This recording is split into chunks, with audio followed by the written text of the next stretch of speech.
Hi viewers, you're welcome. I want to use this question to explain velocity time graph. And the question says, the figure above shows the velocity time graph of a car which starts from rest and is accelerated uniformly at a rate of 3 meters per second squared for 5 seconds. It attains a velocity which is maintained for 1 minute. The car is then brought to rest by uniform retardation after another 3 seconds. Calculate the total distance covered. This question is a very simple question and doesn't require much calculation, but I just want to use this question to explain the topic velocity time graph. Now, solution. I'll draw the graph again and I will do some explanation, and my explanation is going to cover everything you need to know about velocity time graph. This is your time. That's why they call it velocity time graph. This represents the time. This represents, let me write here, time, seconds. This represents your velocity v in meter per seconds. So let me label this point A, label this point B, label this point C, and this place should be D. What I want you to know is from A to B we have acceleration, and from B to C there is no acceleration because the velocity value is not changing, and from C to D we have deceleration because the velocity is actually reducing from the value it is to 0. So the area of the shape of the graph formed always give us the total distance covered by the body that is making the motion. So let's look at the question. The figure above shows the velocity time graph of a car which starts from rest and is accelerated uniformly at a rate of 3 meters per second squared. So 3 meters per second squared is the acceleration. Acceleration is 3 meters per second squared for 5 seconds. So it took this car 5 seconds to move at a rate of 3 meters per second. So the time here ought to be 5. So it accelerated at a rate of 3 meters per second squared for 5 seconds. So we can use this value of acceleration and this value of time to get the velocity it attained from 0. So let's do that quickly. Your velocity is v. So to know v, we know that acceleration is change in velocity divided by time. So acceleration here is equals to v minus u over t, which is time. So our a is 3.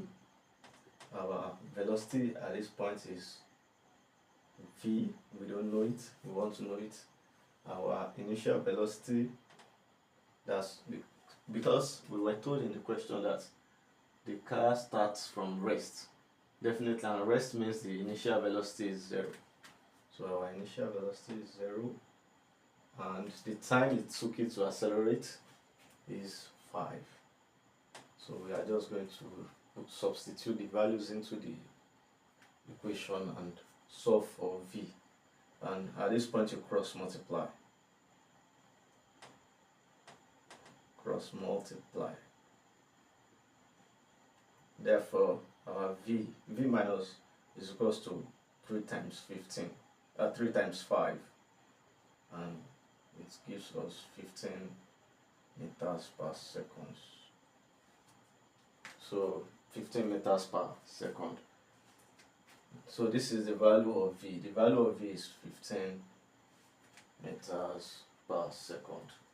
So we have found the value of the acceleration velocity it got to. So what do we need to calculate again? We were told in the question that it attains a velocity and which is maintained for 1 minute. The velocity 15 was actually maintained for 1 minute. So when it attained 15 velocity here, this velocity 15 was actually maintained for 1 minute. So from B to C, the 15 meters per second velocity wasn't changing, and we just add, and this is given in minutes, the time was given in minutes, 1 minute, therefore we convert it to seconds. 1 minute is 60 seconds. So from point B to C, the time taken is 60 seconds. 60 plus 5, this will give us 65. So the body has actually moved for 65 minutes altogether till to this point C, from A to C. Now, and the car is then brought to rest by a uniform retardation after another 3 seconds. So from C to D, it took the car 3 seconds to stop. So 3 seconds plus 65, this is going to be 60. Let me write it here. 68 seconds.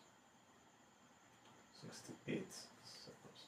So what this is telling us is the car actually moved for 68 seconds.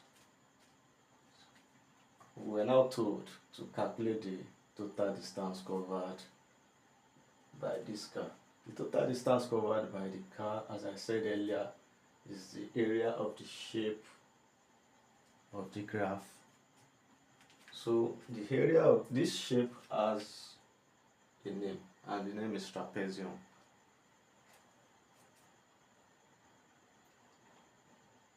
Total distance covered is equals to area of trapezium.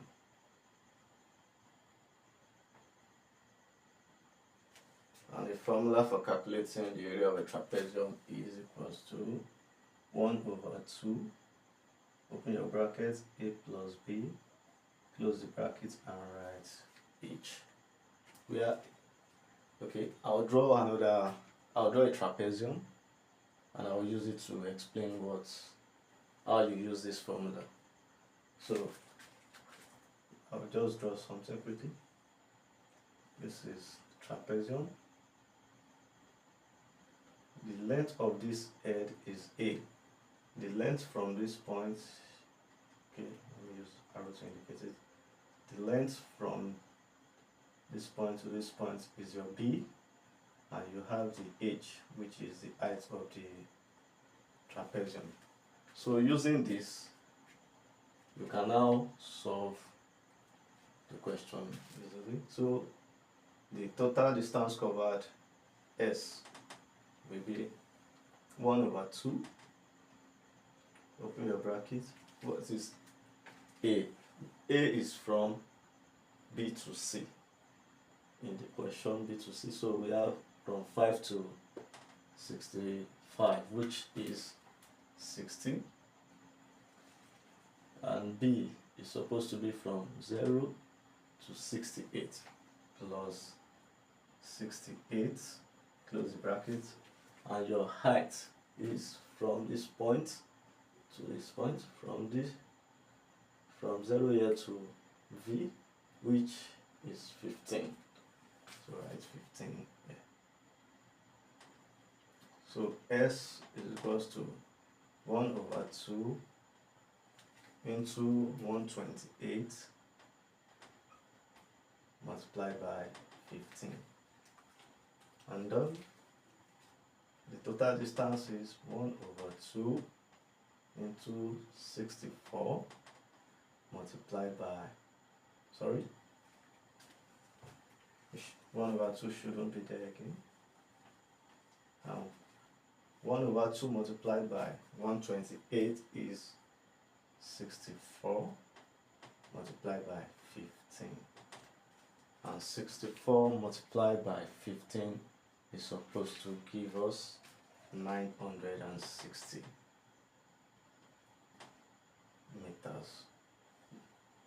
And this is the total distance covered by the car, 960 meters.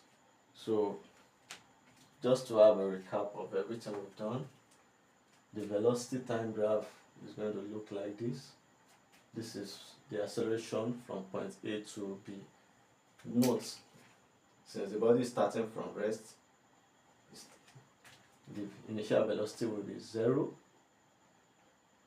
and the time is also starting from 0. Having known that, we have the acceleration to be 3, the time for the acceleration is 5, so we can actually use the formula for acceleration to quickly get our final velocity. This velocity, after calculating, was 15, and the 15 was maintained for 60 seconds, which is 1 minute, and after it was maintained for 60 seconds, the car decelerated or retarded to point D here. It took it 3 seconds to retard, and when it retards, the velocity decreased from 15 back to 0 because the car went to rest. So after, and another key point to note is the area of the shape formed by the graph is going to be your total distance covered by the body making the motion. So once you know the area of the shape, then use the formula to calculate the total distance covered. Thank you very much. Please like and subscribe to this channel.